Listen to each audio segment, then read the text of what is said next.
Bem-vindos ao podcast Cevada com Plutônio, um podcast que fala sobre ciência e religião, isoladamente ou tudo junto e misturado.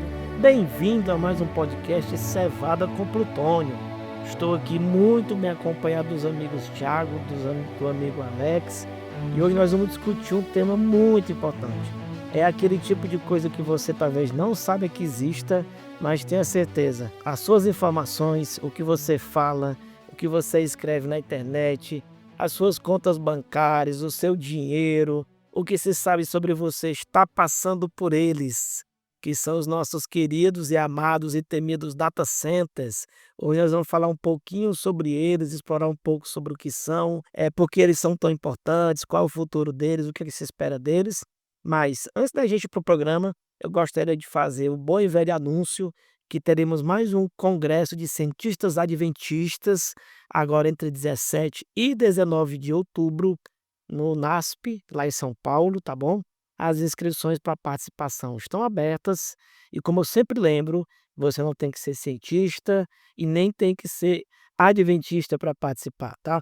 É um congresso feito especialmente por nós nesse campo, né? Sou acadêmico que professa essa fé, mas você que, como já comentei, talvez não seja do campo das ciências, talvez nem seja dessa área, talvez você não seja um irmão adventista, você pode ser de repente um espírita, um católico, um agnóstico, um ateu, um presbiteriano, um metodista. Realmente fique tranquilo quanto a isso, que esse é um congresso para todos nós, onde a gente procura aliar ciência também com fé.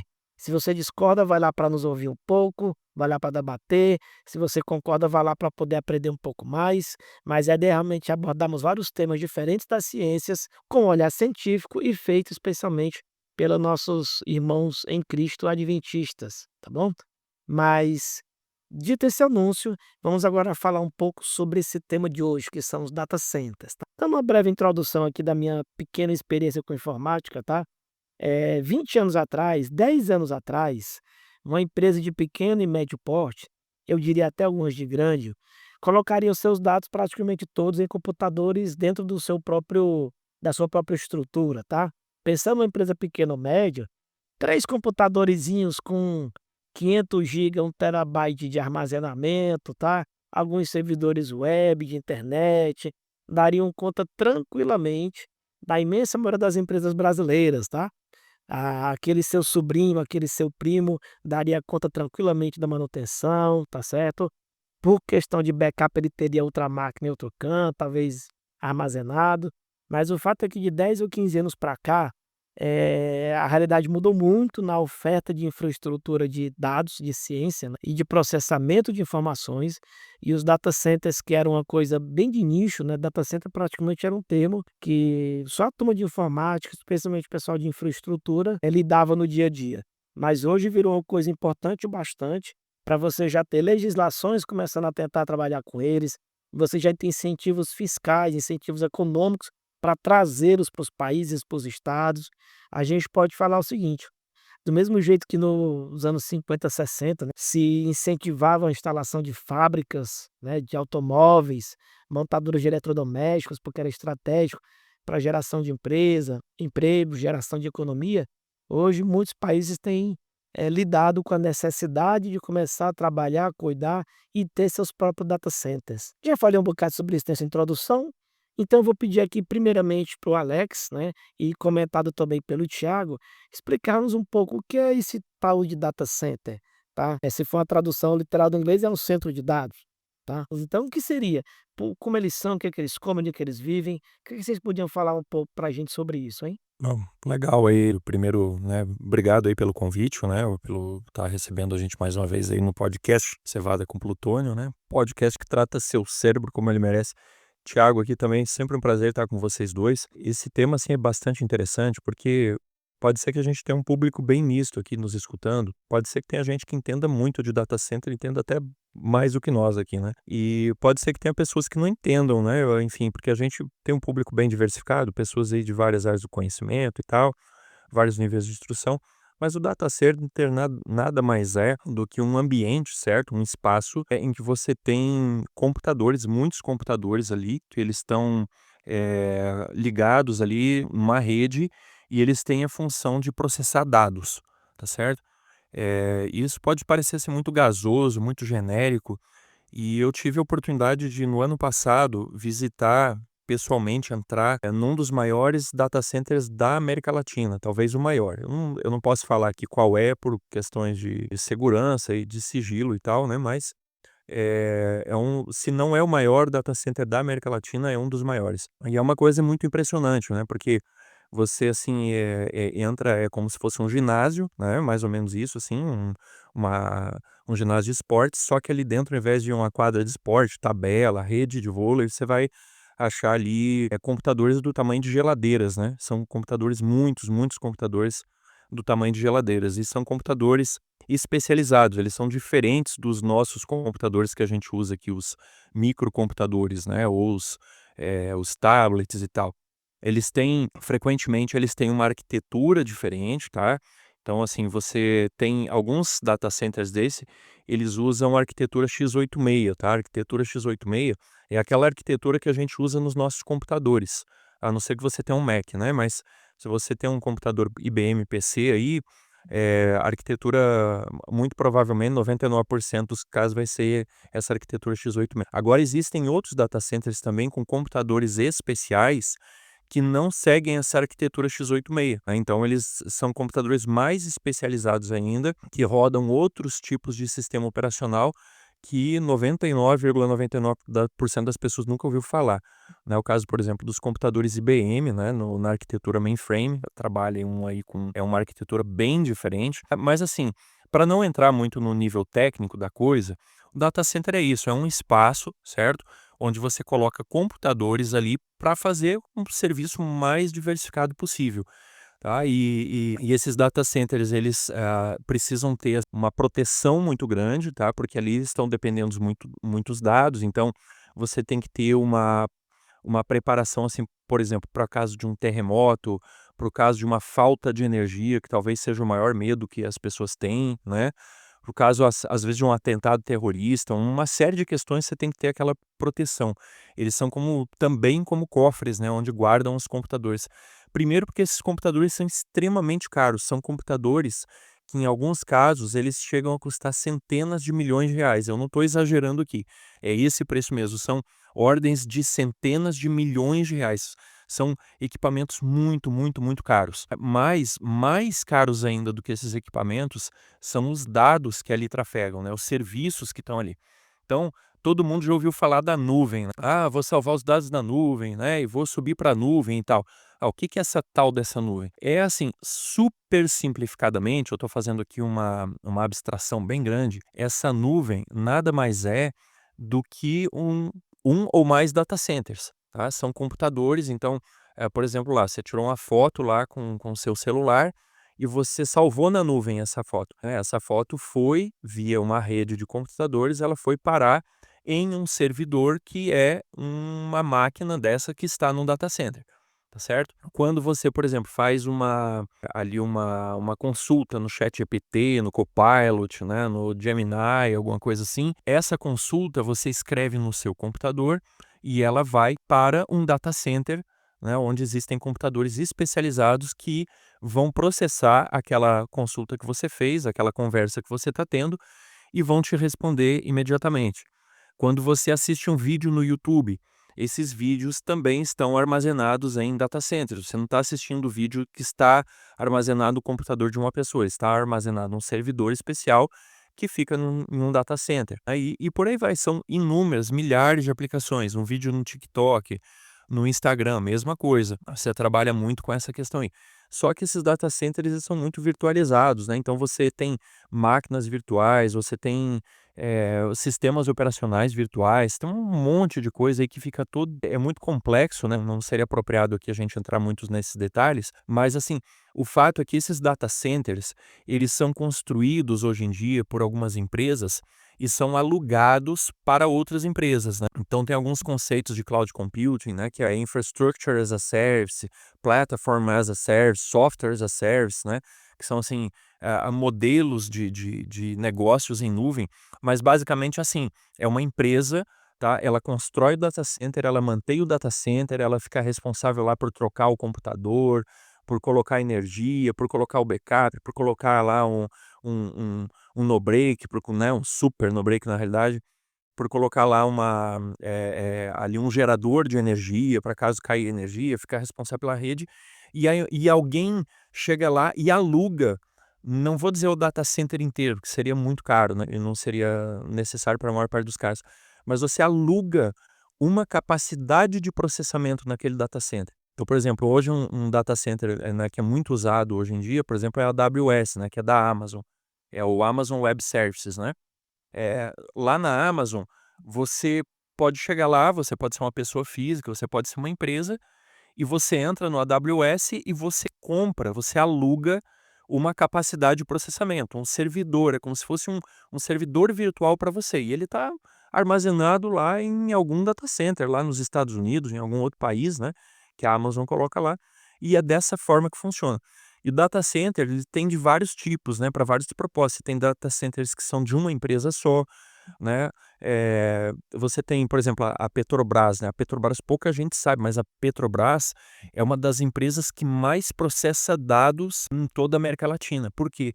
Porque eles fazem muita sondagem do leito submarino, né, para buscar ali petróleo, né, e gás natural no leito submarino e tal, e eles usam muitos dados de sonar, e isso gera um volume gigantesco de dados. Esses dados eles são armazenados e transmitidos para o data center da Petrobras, que roda, né, softwares especiais que vão analisar aquela, vamos chamar assim, aquela ecografia do leito oceânico, né, e vão ali rodar algoritmos muito sofisticados para dizer que em determinado local você tem X% de chance, né, de ter petróleo, de ter gás natural, qual é o tamanho dessa reserva, etc e tal, né? De forma que eles consigam economizar dinheiro, porque cada tentativa frustrada de você explorar petróleo, né, em algum determinado lugar, principalmente quando você está trabalhando no fundo do oceano, é caríssimo e é um rio de dinheiro jogado fora, né? Então, eles usam muitos computadores poderosíssimos, né, com softwares aí muito especializados para fazer esse tipo de sondagem. Além disso, os bancos também, os grandes bancos, são alguns dos maiores utilizadores de data centers, né, de informação, de tecnologia da informação, porque são milhões, né? Você pensa assim, olha, o Pix, a quantidade de transações Pix que são feitas num dia hoje no sistema financeiro brasileiro é uma questão simplesmente absurda. É muito, muito, muito Pix. São muitos dados e isso consome um nível de computação muito elevado, né? De disponibilidade, de capacidade de processamento, né? Então você faz o Pix, você quer ter a confirmação na hora. Quem está recebendo o Pix quer receber na hora. E isso custa muito dinheiro, né? E isso demanda data centers assim realmente espantosos, né, em tamanho, em custo, né, e a complexidade dessas máquinas aí. E por fim, já terminando a minha fala aqui, eu já vou passar para o Thiago, né, esses data centers para serem mantidos, né, uma coisa que a gente tem que ter em mente é que o processador do computador, que digamos assim, é o coração, o cérebro do computador, né, claro, sem desprezar as outras coisas, né, a memória, né, os barramentos, as controladoras ali, mas o processador em si, ele consome uma quantidade enorme de energia, né? Ele consome muita energia. Um processador, para você ter uma ideia, um processador de um computador doméstico, ele esquenta tanto quanto uma chapa de fogão elétrico. É porque ele é pequenininho, ele tem ali, sei lá, 2 centímetros quadrados, 4 centímetros quadrados no máximo, né? Ele é bem pequenininho e ele tem um sistema de refrigeração muito grande. Meu computador, por exemplo, que eu uso na minha casa, eu tenho um sistema de refrigeração a líquido, né? A água. Então essa refrigeração toda ali você não percebe, mas ele gera tanto calor quanto uma chapa de fogão elétrico. Então você imagina computadores do tamanho de geladeiras, né? Várias dezenas, talvez centenas deles em um data center, gerando calor ali, consumindo eletricidade. Então, é muita eletricidade, é muito calor, tá certo? E é muita energia, muito resfriamento, muito pipeline, né, de resfriamento que passa por ali. tudo isso assim é extremamente caro e custoso, né?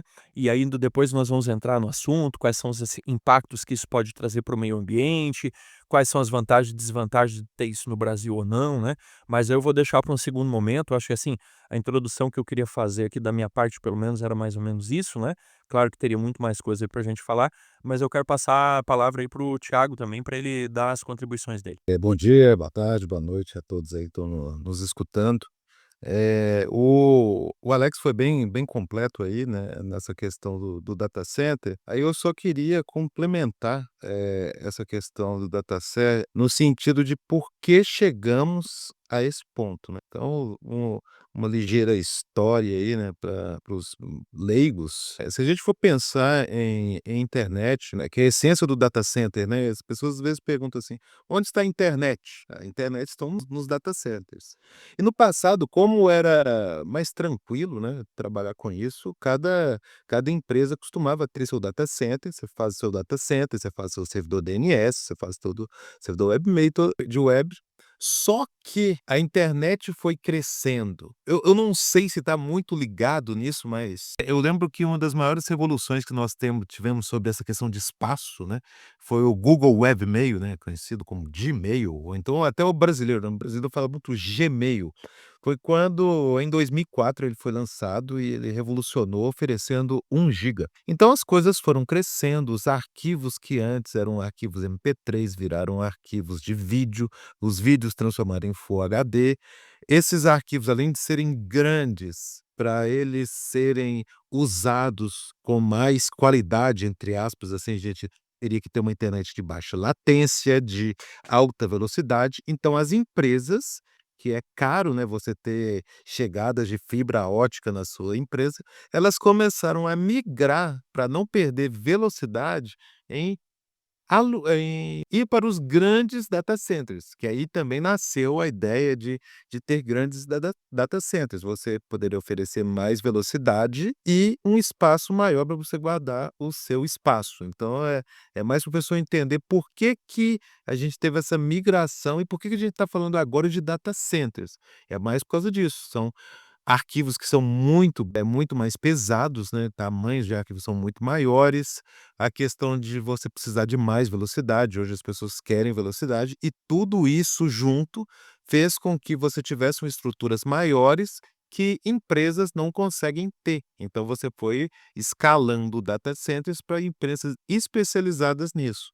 E aí que a gente entra nessa questão de data centers, porque que a gente luta um pouco sobre privacidade, velocidade, onde você vai ter esse data center, cada uma delas tem vantagem e desvantagem. Mas foi só para complementar essa ideia de por que que nós estamos trabalhando agora com aluguel de data center e por que tem empresas especializadas em data center. Muito bem, eu fico feliz que o Thiago está aqui junto com a gente nesse podcast, porque o Thiago é engenheiro eletricista, né, de formação aí. Eu tenho uma graduação na área de TI e agora também terminei uma pós na área de cibersegurança, né, que é bem na parte de TI, embora meu stricto sensu seja na área de administração. E eu trabalho, né, com a parte de TI, mas, enfim, não na parte operacional. Eu trabalho com a parte de gestão e governança e risco e esse tipo de coisa assim. Agora sim, Thiago, o que você está trazendo é um negócio assim importante a gente considerar, porque o Brasil está dando um movimento de atrair, né, está dando uma cartada aí de atrair data centers para cá, né? Porque uma série de razões e tal, uma fonte de uma certa forma aí, uma fonte de renda. Eu acho que o Brasil tem alguns interesses estratégicos aí por trás disso aí também. Mas, como eu falei na minha primeira parte aqui, o data center ele consome uma quantidade absurda de eletricidade, né? Então, eu estava olhando aqui uma reportagem, né? Tem uma cidade chamada Eldorado do Sul, lá no nosso glorioso Rio Grande do Sul, né? Um abraço aí para todos os nossos ouvintes gaúchos, inclusive. Ela tem 40 mil habitantes, né? E ela vai estar prevista aí receber um data center de uma empresa chamada Scala Data Centers, tá? Scala com S mudo, né? E esse data center lá da Scala, eles estão chamando de Scala AI City, né? Então já dá para ver que são data centers voltados para inteligência artificial. Ele vai ter uma capacidade de 1.800 megawatts, ou para quem tem ascendência alemã como eu, megawatts, né? Megawatts é 1.800 megawatts, tá certo? E isso, gente, pasmem, é o equivalente ao uso diário de 7,2 milhões de casas. Então você imagina aí que uma casa ela tem, sei lá, em média 4 pessoas, então a gente está falando aí de quase 30 milhões de pessoas, né? O consumo desses data centers. Então um data center lá na cidade, então você imagina uma cidade de 40 mil habitantes que vai ter um consumo equivalente a 7,2 milhões de residências. E eles estão falando isso 1.800 megawatts, né? Ou 1,8 gigawatts. E isso vai chegar a 5 gigawatts até 2033, tá? Tá previsto que possa chegar até lá, dependendo de como conduzirem-se as coisas aí. Só para você ter uma noção, o pessoal que já é mais velhinho, né? Eu gosto de brincar o público-alvo da Covid, né? Vai lembrar lá dos filmes De Volta para o Futuro. Você vai ver que eles fazem um escarcéu todo e eles têm que pegar a energia de um relâmpago, né? Energia de um raio lá para alimentar o DeLorean lá, protagonista do filme. Ele consumia, né, alegadamente lá na ficção científica, 1,21 gigawatts. Tá? E eles estão fazendo um data center agora de inteligência artificial que é 1,8, né? Ou seja, é bem mais do que o DeLorean do De Volta para o Futuro. Então você imagina a potência que vai ser esse data center aí. Tá? Os data centers, como eu falei também, eles têm aplicações diferentes, eles têm propósitos diferentes.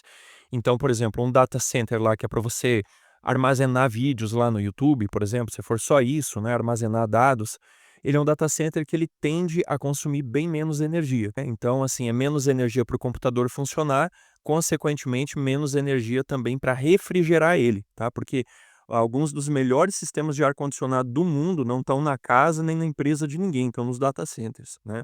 Então, esse ar-condicionado, ele serve para retirar aquele calor de dentro lá, né? Caso contrário, os computadores queimariam, eles parariam de funcionar imediatamente, né? Em questão de, não seria nem questão de minutos, seria questão de segundos, né? Eles superaqueceriam muito rápido, que literalmente ia virar um inferno que derreteria os computadores. Então você precisa de sistemas avançadíssimos de ar-condicionado para refrigerar aqueles computadores todos. E todo mundo que tem ar-condicionado em casa sabe que ar-condicionado é um negócio que faz disparar o seu reloginho de luz, né? E a sua conta de luz também. Então sai muito caro, tá? Existem muitas críticas aí, principalmente aí de ambientalistas nesse sentido, tá? Lá no Chile houve já muitos protestos, tá? Porque alguns órgãos lá e alguns movimentos sociais eles dizem que os data centers lá não ajudaram o Chile, não levaram dinheiro, não levaram empregos e levaram apenas alto consumo de eletricidade e alto consumo de água, principalmente, né? A gente sabe que a água é um recurso natural escasso, né? A água potável, pelo menos, né?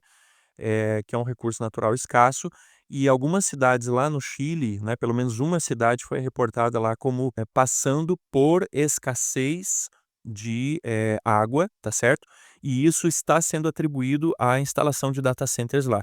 Então, né, esse processo todo de refrigeração, ele demanda um consumo de água muito grande, e isso aí também tem um impacto ambiental não só da eletricidade, mas também do uso de água, né? E acreditamos que você não vai poder botar água suja lá para refrigerar computadores aí que valem centenas de milhões de dólares, né? Então, são pontos, né, que fazem realmente refletir. Os data centers que são dedicados à inteligência artificial, eles são os que mais consomem energia, tá certo? Porque eles usam a inteligência artificial, ela é extremamente complexa, né, do ponto de vista de processamento. São ali, não caberia aqui a gente entrar nos detalhes, né, das redes neurais, das redes ali do aprendizado supervisionado, não supervisionado, quando usa um, quando usa outro, será uma questão muito técnica aqui, né? Mas a inteligência artificial consome muita eletricidade. Elas fazem operações, né? Um dos usos mais comuns de inteligência artificial que a gente tem faz operação com matrizes, né? Que são os fluxos de tensores, né? Os tensor flows. E eles e essas operações com matrizes, elas são feitas com um tipo especial de processamento. Tanto é que muitas pessoas aí chegaram a comprar essas placas de vídeo, né, para fazer treinamento de inteligência artificial, porque a placa de vídeo ela é muito boa para trabalhar com matrizes, né? A forma como as placas de vídeo nos games aí e tal, na modelagem 3D trabalha, ela usa muito essas operações com matrizes e acabam também, de quebra, sendo muito boas aí para inteligência artificial, né? Tanto é que hoje um dos principais fornecedores de processamento de inteligência artificial no mundo é a NVIDIA, né? A NVIDIA que, historicamente, sempre foi um fornecedor de placas de vídeo, tá certo? Então, isso aí é interessante, né? A gente saber como é que funciona, a gente entender qual que é o impacto disso, a gente ter uma ideia da dimensão que é um data center, né? No consumo de energia, no consumo de água, e ali e assim, a gente fazer essas questões, né? Depois, Ednardo, depois eu vou voltar, se você me der a oportunidade, eu vou falar um pouquinho sobre a questão regulatória, legal também dos data centers, né? Tem algumas coisas que a gente deve se preocupar.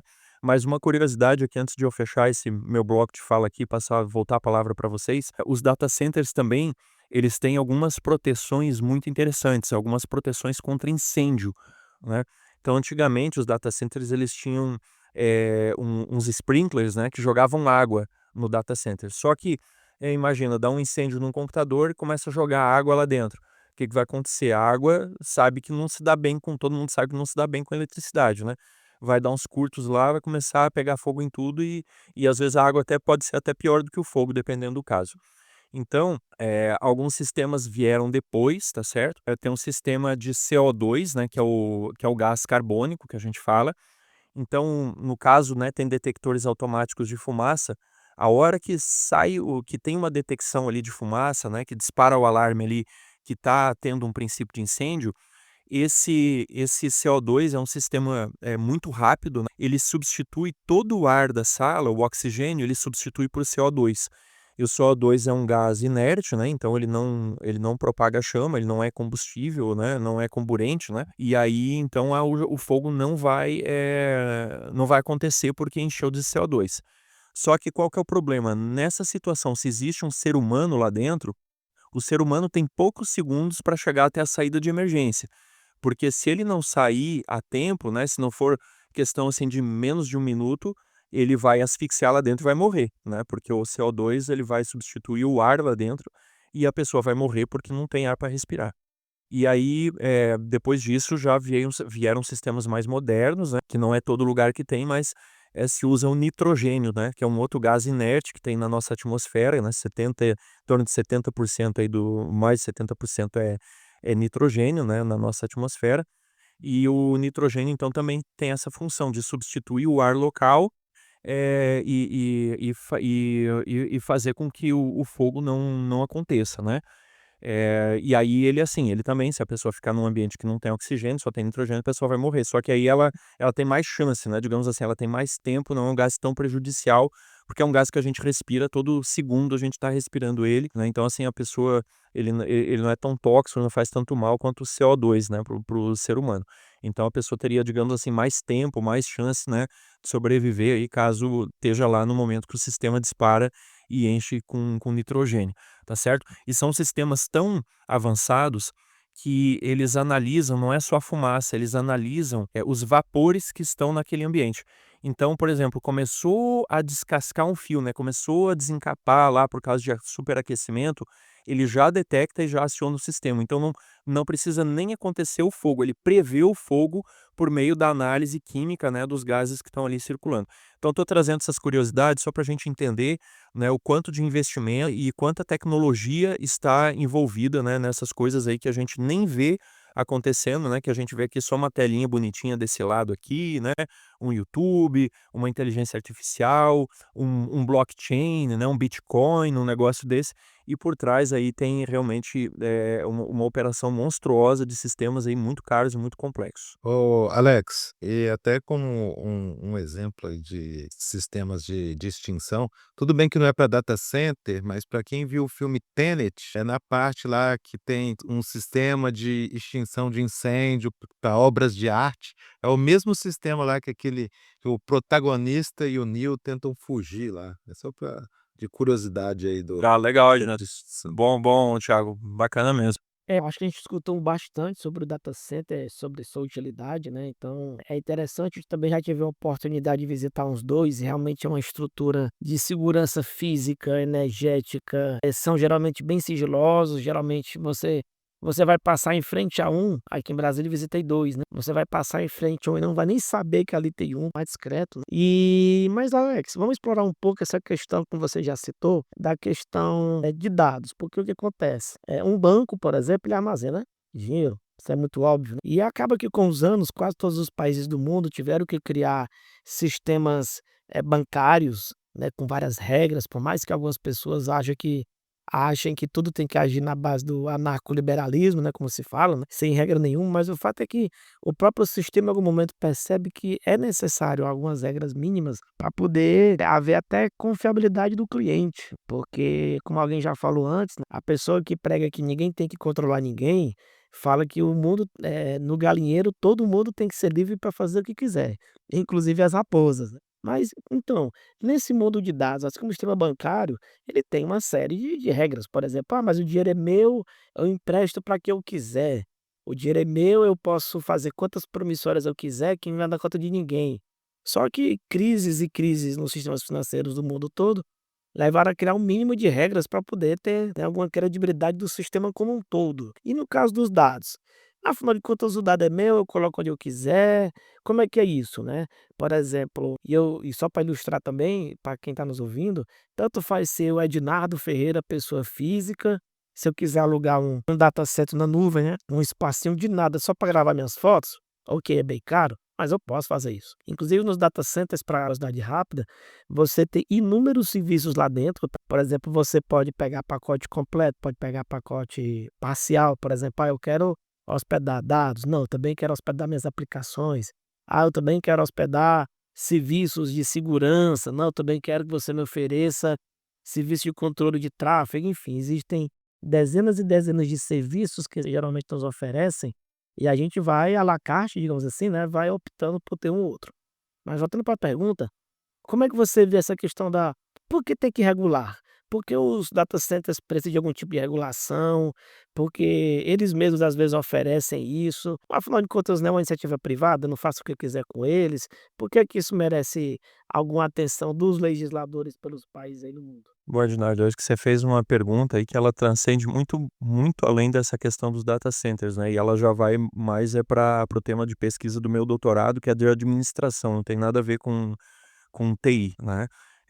Assim, foi-se há muitas décadas o tempo em que se tinha essa visão, né, de que empresas privadas ou qualquer coisa, elas estão ali para buscar o dinheiro e a única responsabilidade que elas têm é dar lucro, né, e esse lucro ele de alguma forma reverte em benefício para a sociedade por meio da geração do potencial econômico. Isso é uma ideia, assim, já considerada hoje completamente ultrapassada, porque ela ignora, né, o fato de que essas empresas, elas não estão isoladas no universo, né, elas estão dentro de um ecossistema, elas estão, enfim, empregando pessoas, né, e você não está trabalhando com engrenagem, você não está trabalhando com pedra brita, você está trabalhando com gente, né, então ela é responsável, né, aquilo que a gente chama de responsabilidade social, responsabilidade socioambiental no caso, né, e cada empresa ela causa um impacto, né, maior ou menor no ambiente, isso é fato, né. Então assim, sim, todas as empresas precisam prestar contas, tá, precisam prestar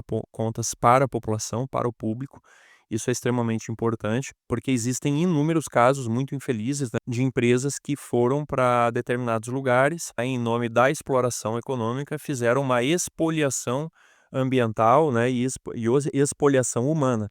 Então, existem muitos casos aí de adoecimento, né, de mortes, de contaminação, enfim, uma série de tragédias aí que aconteceu justamente porque, eh, havia essa exploração econômica sem, uma supervisão dos poderes públicos, né, sem haver uma fiscalização em cima disso.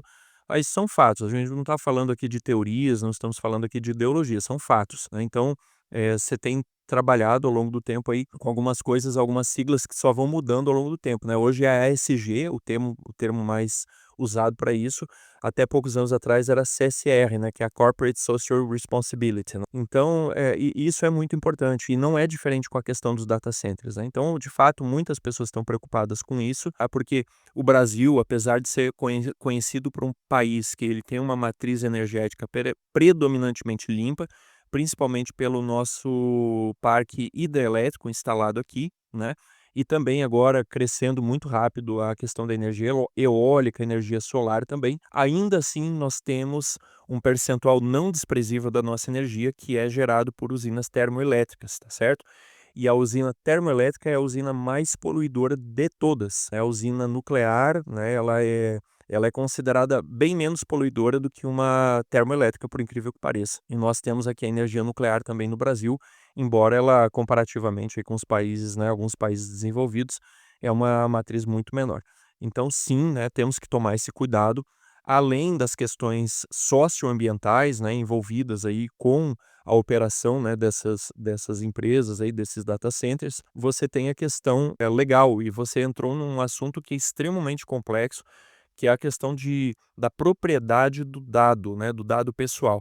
Então isso é uma discussão que aconteceu aí na década passada na Europa, tá? Começou lá. A Europa discutiu muito sobre essa questão assim, de quem é o dado. Quando você entra, por exemplo, você vai entrar lá, você instalou um app lá no seu celular, um app lá com inteligência artificial que pega a sua foto e transforma ela lá num gatinho, transforma num super-herói, transforma num bem velhinho ou bebezinho, né? E você acha uma gracinha lá e tal. E o app, para você poder usar ele, você tá doido para usar o app, né? E aí ele te pede lá seu nome, sua data de nascimento, sua residência, seu sexo, sua religião, seu tipo sanguíneo, o nome da sua avó, qual era o nome do seu cachorro, ele pede tudo para você. Você vai colocando lá, né? Vai colocando porque você quer usar o aplicativo, o aplicativo é de graça, aquela questão.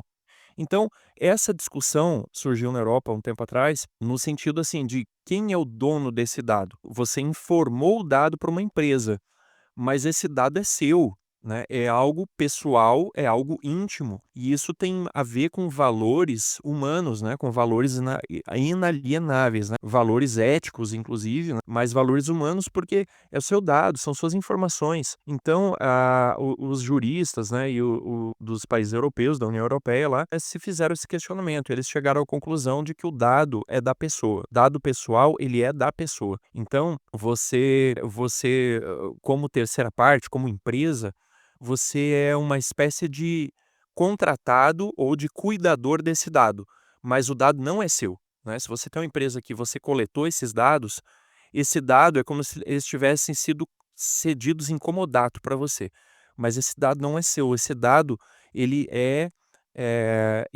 de propriedade da pessoa, né? Então surgiu uma lei lá, tá certo, que é chamada de GDPR, né, que tem a ver com a privacidade de dados, e essa lei, ela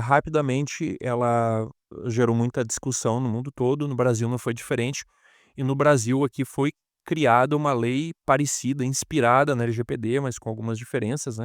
Desculpa, na GDPR, que é a LGPD, né? Que é a Lei Geral de Proteção de Dados, que é a Lei 3.709. Essa lei, então, ela tem mais de 50, eu acho que perto de 60 artigos, e ela disciplina toda essa questão da privacidade de dados. Em rápidas palavras, para não delongar muito, a LGPD diz que o dado sim é da pessoa, né, da pessoa física, e as empresas, não as pessoas físicas, mas as empresas, as pessoas jurídicas, os órgãos públicos, as sociedades, né, sem fins lucrativos, etc. e tal, elas têm que cumprir aqueles artigos, né, aquelas disposições legais, né, quando estão tratando dados de pessoas. Então, isso é um negócio assim que gera muita preocupação, tá? Tem tido muito investimento em cima disso, porque nós temos uma agência hoje, que é a ANPD, né, que é a Agência Nacional de Proteção de Dados, que ela vai, né, ela está e vai fiscalizar cada vez mais a utilização desses dados.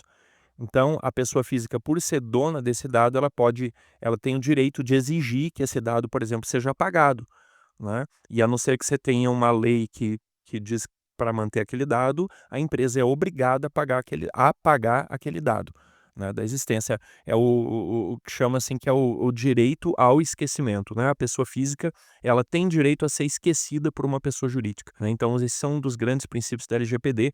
E quando a gente está falando de data centers, isso é muito crítico, porque esses dados, eles estão também sujeitos à LGPD. Esses data centers que armazenam, que processam, a LGPD ela é tão crítica que lá no artigo 5º, ela fala que se você, por exemplo, se você transportar um dado dentro de um pendrive, mesmo que você não tenha aberto ele, você só carregou de um lugar para outro e tem dado pessoal ali, isso é considerado tratamento de dados pela LGPD, né, pela legislação. Então os data centers sim, eles estão sujeitos à LGPD. Os dados de brasileiros, por exemplo, né? Não adianta você dizer assim, não, mas o meu data center é lá em Singapura. Não quer dizer nada, porque a LGPD diz que se é o dado de uma pessoa física brasileira que está sendo processado no exterior, esse dado também é sujeito à LGPD, tá certo? E essa empresa ela pode sofrer sanções aqui no Brasil se ela não cumprir os dispositivos legais da LGPD em qualquer país em que ela esteja.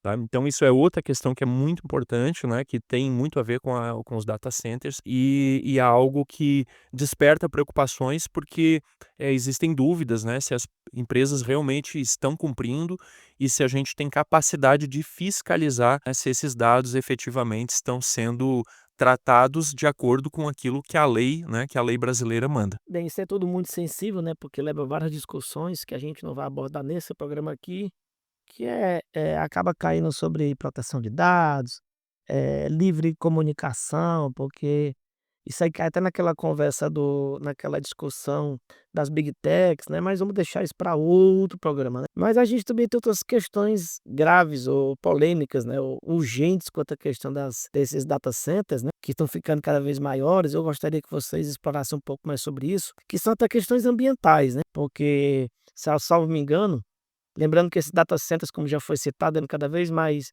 exigentes em termos de energia, porque por conta de processamento também, por exemplo, de inteligências artificiais. Aquelas nossas consultinhas no ChatGPT, aquelas nossas consultinhas ali no Gemini, né, e outras plataformas, né, aquela geração de imagem, aquela brincadeira que a gente faz com os amigos, que é colocar o rosto deles para dançar, para fazer alguma coisa no videozinho, aquilo ali tudo tem um baita, um bruta processamento. E uma coisa interessante, tá?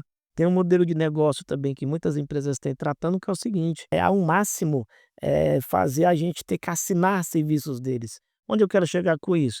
Ela vai te falar o seguinte: "Olha, para que você fazer isso na sua casa, no seu computador, faça aqui comigo, deixa esse processamento pesado para mim, pague aqui uma assinaturazinha comigo, tá, que nós vamos estar com você". Deixando bem claro também, gente, que o modelo de negócio, eu também não vou explorar isso hoje, dessas grandes empresas é modelo de longo prazo, tá.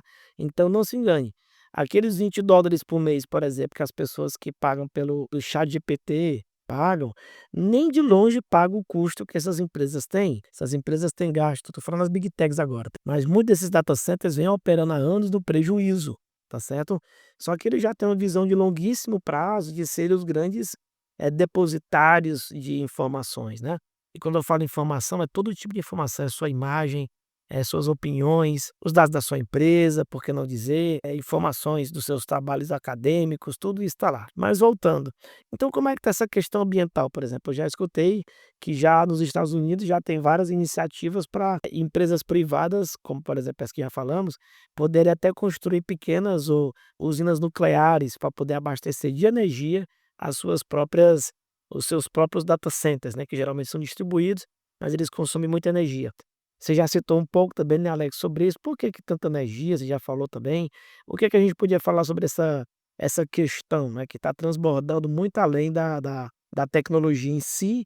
E se você pudesse também dar uma pitada sobre como assim, esse dinheiro todo e não está gerando lucro para a comunidade? Poxa, tem um data center aqui de $2 bilhões na minha cidade, quer dizer que esse negócio não está revertendo em nada, não está gerando emprego, como é que é isso? Pois é, eu não sei se o Thiago quer comentar alguma coisa em cima disso também, Thiago, mas assim, bem rapidamente, Ednardo, é isso, né? A gente tem essa questão ambiental, né, que eu comentei, você tem um gasto muito grande de eletricidade, tá? E a gente sabe que a eletricidade ela tem um alto impacto ambiental. No Brasil, não tanto, mas ainda assim, sim, né? Por causa da questão da termoelétrica.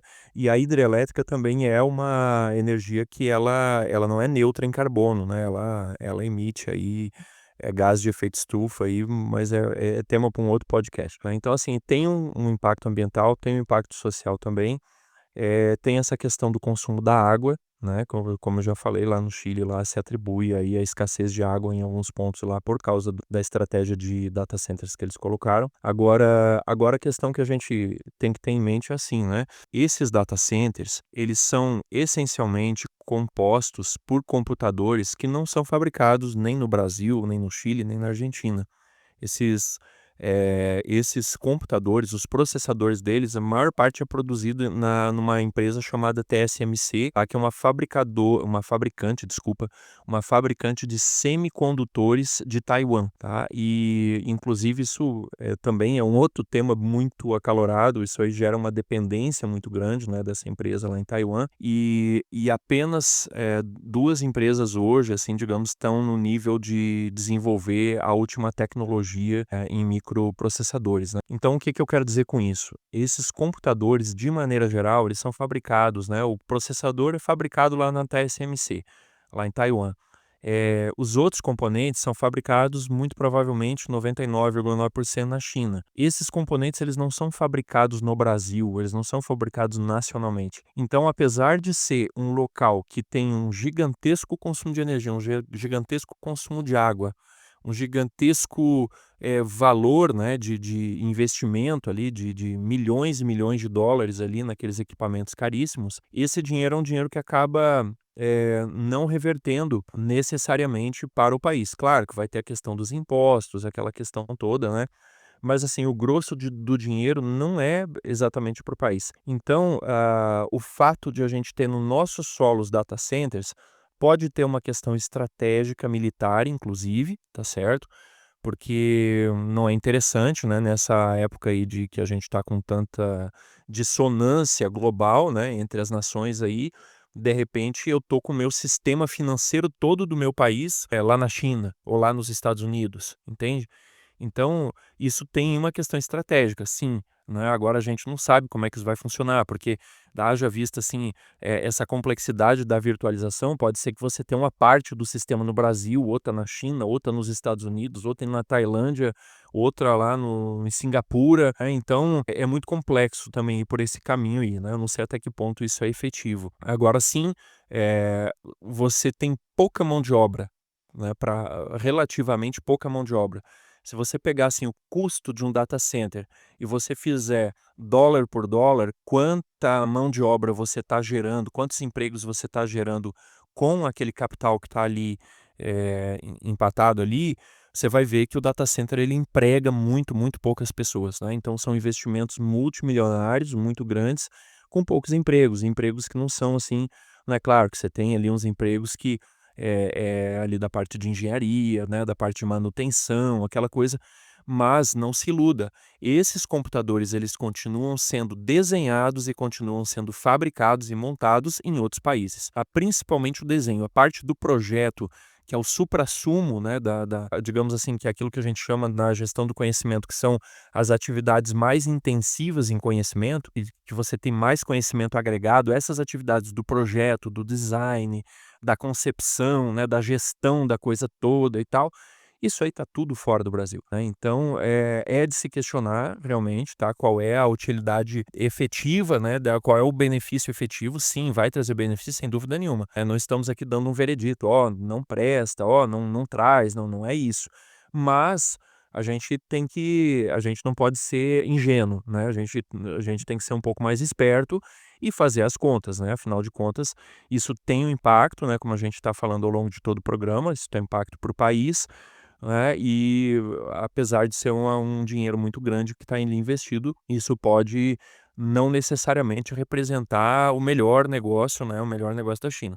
Tem aquela questão aí realmente da estratégia, né? Essa questão estratégica, talvez trazendo um data center você favoreça um ecossistema em torno desse data center, né? Você facilita, você vai ter, sei lá, melhores taxas de transmissão, você vai trazer outras empresas junto. Aí isso é tudo uma questão com análise mais aprofundada, né? Mas assim, a gente tem que sempre tomar esse cuidado porque realmente não é a salvação da lavoura, né? Uma coisa que você vai abraçar com os dois braços, de olhos fechados, né? Como se não tivesse nenhum ponto de preocupação, porque sim, tem muitos pontos de preocupação e alguns países, né, já estão colhendo alguns frutos negativos aí desses pontos aí. Sobre essa questão aí de data center, o que o Alex falou, é a gente entender, né, a gente fala muito de cadeia de suprimentos, assim, às vezes para produção de algumas coisas, mas é a questão o que eu poderia chamar aqui de cadeia da TI, né. Então, assim, quando você pensa em data center, os grandes o lucro está com aquele que é o dono do data center, vamos dar o exemplo aqui, o AWS, naqueles que utilizam os data centers, um exemplo, a OpenAI, por exemplo, com o ChatGPT, ou um Dropbox utilizando a AWS para guardar os dados, né, os metadados. E a OpenAI, que é dona da aplicação, né, vamos chamar aqui, né, o ChatGPT, você pula para um outro nível, que nem ele falou, nem o Alex falou, né, são os designs e os projetos de chips, ou seria uma Qualcomm, uma NVIDIA, e o produtor do chip, que no caso é a TSMC. Então é esse que seria aí a cadeia da TI, é onde gera o dinheiro. O data center em si, como uma construção, é o que hoje está muito em dúvida, porque os próprios países, né, a gente está tendo aqui a questão do Ceará como um grande polo para o data center, é que assim, como o data center, ele precisa, lógico, de uma localização boa. Se a gente pensar em data centers, o que ele precisa? Uma boa localização. Por quê? A vantagem de baixa latência, questão de alta velocidade, questão de você ter onde se encontram as fibras óticas, né, que fazem as ligações continentais. Você tem também em questão de, como o Alex falou, o que acontece com o data center? A questão de aquecimento. Então, uma região fria como a Antártida, na teoria, seria um lugar bom, o fundo do oceano também seria um lugar bom por questão de temperatura, mas também você tem outras coisas que podem levar a essa questão do data center, são o custo de energia elétrica e o custo da água. Então os países começam a ficar na dúvida, é assim, vamos dar um exemplo nosso aqui, Ceará. Por que os data centers estão querendo ir para o Ceará? É só por causa da questão da fibra ótica que passa por ali? Ou existe alguma vantagem que eles estão tendo ali em consumo de água, que o que aconteceu no Chile, a água, eu não consegui pesquisar bem isso, se o custo da água lá estava muito barato, mas eles realmente utilizaram bastante água lá. Existe essa discussão de se esse foi a questão do problema da água no Chile. E a questão também da energia elétrica. Então, ainda há uma discussão sobre o que está acontecendo, principalmente porque, eu vou dar um exemplo da água. A gente tem tecnologia de reuso de água, só que ele é caro. Reutilizar água é caro. Como seria uma utilização de água? A água passa resfriando o data center e ela vai embora. Ela aqueceu, ela vai embora. Esse seria o sistema mais barato. Você bombeia a água chega a, sei lá, 20 graus e sai a 30 graus, ela absorveu energia. Só que quando a água é cara, começa a valer a pena o reuso da água. A água sai naquela temperatura, você resfria a água, você provavelmente vai ter, ao longo de vários ciclos, você vai ter que ter uma filtragem daquela água e você utiliza a água. É essa a questão. Há um reuso da água? Não. Então, se não há o reuso da água, provavelmente aquela água está muito barata. Quem está ganhando com isso? Quem alugou o data center, ele passou essa situação para o país onde ele está? Existe realmente uma legislação ambiental que está protegendo essa questão do consumo de água? Então essa é a discussão que está acontecendo hoje. Por que os data centers estão indo para tal lugar? Por que vai para o Ceará, onde é um lugar quente? Existe alguma vantagem ali escondida que as empresas estão aproveitando que a gente não sabe?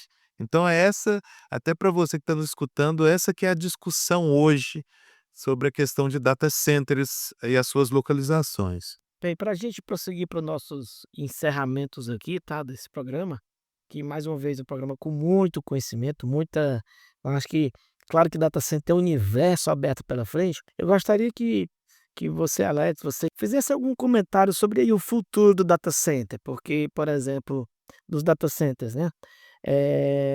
Muitas empresas já perceberam que não dá para migrar 100% dos seus ambientes de TI para dentro de data center, não é uma boa opção. A maioria delas já está indo para o modelo misto, né? Não, eu tenho o dado aqui comigo mesmo, o data center vai ser um apoio.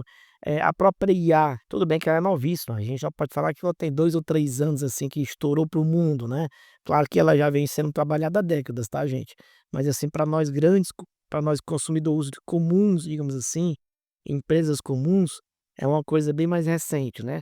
Ainda tem muitas incertezas, qual modelo vai pegar, modelo econômico, modelo tecnológico, o custo-retorno, o uso delas. Então, assim, eu estou falando de IA, mas não é só IA, tá? Ali você trafega jogos, trafega dados. Então, qual seria o futuro dos data centers, pelo menos nos anos mais próximos, né? O que é que a gente tem expectativa sobre eles, não apenas em termos tecnológicos, mas também em termos de impacto dentro da sociedade, né? Eu não estaria exagerando se eu falasse que os data centers são os novos bancos, as novas plataformas de petróleo, né? São o novas, grandes elementos da cadeia econômica de um país, tá? Então como é que vocês veem o futuro próximo, tá? Para a gente poder ir encerrando o programa de hoje. Olha, Ednardo, eu acho que você realmente não está exagerando, tá? Informação aí realmente faz muitos anos já que é um ativo extremamente valioso, né? O processamento dessas informações igualmente. O futuro, a gente pode ter certeza de uma coisa: nós vamos ter uma demanda exponencialmente crescente de processamento, tá? Com a IA generativa, isso aí cada vez mais, né? Você vê assim coisas incríveis acontecendo. A gente vê agora filmes sendo gerados por IA, né? IA que modifica em tempo real. Hoje mesmo estava vendo lá um vídeo que era um discurso de uma autoridade lá dos Estados Unidos, e a IA, né, a inteligência artificial, não apenas dublou em português o discurso da pessoa, inclusive com sotaque paulista, tá, do interior de São Paulo, dublou a pessoa, mas dublou, ela reescreveu a imagem da pessoa de forma que os lábios da pessoa, né, a boca da pessoa falasse também as palavras em português. Então a gente está chegando nesse nível, né, assim, e isso tudo tem um consumo burlesco de processamento. É uma quantidade assim muito, muito, muito grande mesmo. E isso, como a gente falou, consome energia, consome espaço, consome água, consome recursos naturais e tal, né? Então a gente pode esperar um aumento e uma pressão ainda maior, né, para um recurso cada vez mais escasso, que é a eletricidade e que é também a água, né, a água potável. Então, isso é uma realidade, tá? A não ser que haja um salto quântico disruptivo aí, né, com perdão do pleonasmo, né, na tecnologia, tá? E eu estou falando aí talvez de computador quântico ou de processamento óptico, tá? Porque é uma coisa que a gente não escuta muito falar, mas está há já mais de 20 anos se pesquisando muito sério em cima disso. O processamento óptico, né? Processadores ópticos que ao invés de eletricidade usam luz, né? Para fazer processamento. Só que assim, essas tecnologias, elas estão ainda muito em escala de laboratório, muito incipientes, muito limitadas. Então não vemos isso num curto prazo entrando em produção. Aí isso significa que sem um salto tecnológico nós vamos ter assim cada vez mais pressões ambientais, sociais, né, em cima dessa questão, e a gente precisa sim, né, de uma regulação. É a postura que eu tenho: precisamos de uma regulação, porque aonde a gente vê, né, países aí, principalmente os países subdesenvolvidos ou menos desenvolvidos, onde você não tem uma regulação, você não tem uma tradição aí de um Estado mais presente, né, você vê realmente muitos abusos, né, muitos excessos sendo cometidos. E é lógico que a gente não quer isso nem lá e nem aqui no nosso país também, tá certo? Então a tecnologia está evoluindo rápido, né? A gente tem aí processadores cada vez mais eficientes, mais poderosos, só que como o consumo de processamento é muito alto, também a conta no final é sempre maior, né? O débito de energia é sempre maior, nunca ele é menor, ele sempre é maior. Então é isso, né? Eu só queria chamar a atenção porque a Bíblia, ela fala pra gente que a gente deve buscar o autodesenvolvimento, que a gente deve buscar o progresso. Isso é uma mensagem bíblica muito clara. Agora, por outro lado, a Bíblia também diz para a gente ser responsável, ser mordomo da terra e ser também responsável com o nosso próximo, né? São mensagens muito claras na Bíblia. Então, assim, o meu apelo aqui no final desse programa, né, esse é um tema que, enfim, como quase tudo hoje em dia está no alvo de uma discussão polarizada, o que eu quero dizer, assim, fujamos tanto de um lado quanto de outro de discursos rasos, né, discursos parciais. Então, sim, precisamos do progresso econômico, né, intelectual, isso é extremamente importante. Já foi gravado um podcast aqui sobre isso, né, o cristianismo e o desenvolvimento, mas também temos que ter o cuidado, né? Não é um desenvolvimento irresponsável, um desenvolvimento de qualquer jeito, do dinheiro pelo dinheiro, de enriquecer muito, tornar podres de ricos pessoas, muito poucas pessoas, às custas do sofrimento, né, e do mal-estar aí de milhões de outras pessoas. A isso também temos aí outros podcasts gravados nesse sentido. Então tudo temos que buscar o equilíbrio, né? Sermos responsáveis para com aquilo que Deus nos deu e dentre essas coisas o principal é o trato com o nosso semelhante. Sobre essa questão aí do futuro aí, dessa parte de data center, a minha opinião é que depende muito de como serão as evoluções das leis de proteção de dados. A gente tem aqui a LGPD, temos a legislação que é uma das principais aqui, é da União Europeia, porque só para vocês terem uma ideia de o market share dessa parte de infraestrutura nuvem, a AWS, né, que é a Amazon, a Microsoft e o Google Cloud, eles respondem por mais de 60% desse mercado. E a tecnologia, igual o Alex estava falando, a tecnologia hoje, ela evoluiu a um nível absurdo, que até as legislações dos países, elas têm que, de alguma forma, aprender a lidar com isso. Não sei quantos aí de vocês, vou pegar mais um exemplo aqui, é o Google Fotos. Não sei quantos de vocês usam o Google Fotos, mas ele consegue saber quais são as pessoas da foto. Se você tem todo o seu arquivo no Google Fotos, você coloca seu nome ali, ele consegue pegar a história de você põe uma foto de você novo, ele sabe que é você. Se você não tem uma legislação de proteção de dados nesse nível, você começa a ter ali, às vezes, o Google como um agente absurdo em questão, às vezes, de privacidade. Quando eu até gosto de brincar, né, quando você chega no Google Fotos e você quer dar um nome a um amigo seu lá da sua foto, é como se o Google perguntasse assim para você, vamos dar um exemplo que essa pessoa se chama João. É como se o Google estivesse perguntando assim: "Tiago, você quer dar o nome para o João ou quer deixar ele fingindo que eu não sei que é o João?". Então isso é um exemplo. O Google hoje, em questão de fotos, ele tem a capacidade de pegar a sua foto, se você tirar uma foto, por exemplo, na praia, o Google consegue falar quem é aquela pessoa que está atrás de você, se aquela pessoa é perseguida por alguém, se ela está no cadastro da Interpol. E tudo isso depende muito do até onde essas empresas podem chegar. E na questão do market share, quando você tem grande parte do mercado, você começa a poder, igual o Edinaldo falou, aquele prejuízo que você ganhou para crescer, você dominar aquele mercado. Então tudo isso vai depender muito da evolução das legislações, né, a maioria dos países tem legislações ainda da época que a internet não tinha todo esse poder, e como o Alex mesmo falou, a gente começa a depender muito da ética e da moral das pessoas. Nós, como cristãos, a gente é chamado a amar o próximo, e grande parte desse amor está dentro dessa situação de nós não aproveitarmos essas situações quando a gente tem a chance, né, de dominar as pessoas. Então, eu ainda acredito que tudo isso depende ainda muito da evolução das legislações.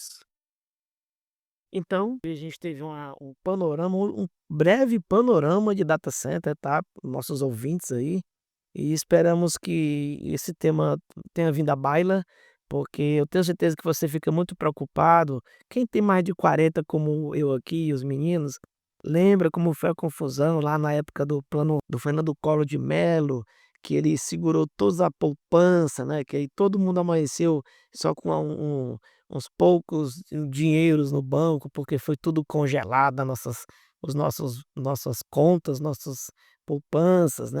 Ainda nos anos 90, alguns anos depois, teve uma grande quebra no sistema financeiro brasileiro, vários bancos quebraram e havia várias medidas de contenção para poder evitar que o cliente, o correntista, né, o investidor ficasse no prejuízo. Então você deve lembrar muito bem, né, que ali começo dos anos 2000, a gente teve uma crise energética no Brasil muito severa e teve que fazer racionamento. Então você deve estar lembrando dessas crises. Então, se você entende que dinheiro, energia, segurança são vários fatores que você fica preocupado com quem está cuidando do seu dinheiro, do seu patrimônio, entenda que a discussão do data center tem a ver também com isso. Quem está cuidando da sua informação, o que se sabe sobre você, quem está tendo acesso a isso, tá bom? E claro que também do ponto de vista das empresas, é importante conhecer esse assunto, porque é uma grande opção também tecnológica, tá bom? Para você desenvolver e expandir seus negócios, né? Você pode começar pequeno e ficar tão grande quanto a necessidade aponta. Então, longe de tratar o data center como um adversário inimigo, ele é uma tremendo instrumento, é uma gigantesca ativo, é uma baita estrutura de informação, de armazenamento, processamento e tráfego de dados. Realmente a gente pode falar sem medo de estar exagerando, que é sim uma maravilha tecnológica do século XXI. Se você fosse falar as maravilhas do mundo, né, tecnológico, os data centers estariam neles, enquanto tecnologia, mas a gente tem que ficar sempre também ligado, né, com algumas questões associadas a eles, que nem de longe determina que eles não devem existir, não é isso que a gente está falando, eles são necessários sim, eu diria que não dá para voltar atrás com eles, de jeito nenhum, mas a gente tem que tomar certos cuidados, né? Porque afinal de contas, bens preciosíssimos que é a nossa privacidade e também os dados de nossas empresas e tudo está lá também. Então, abraço a todos vocês que nos escutaram e até o nosso próximo programa.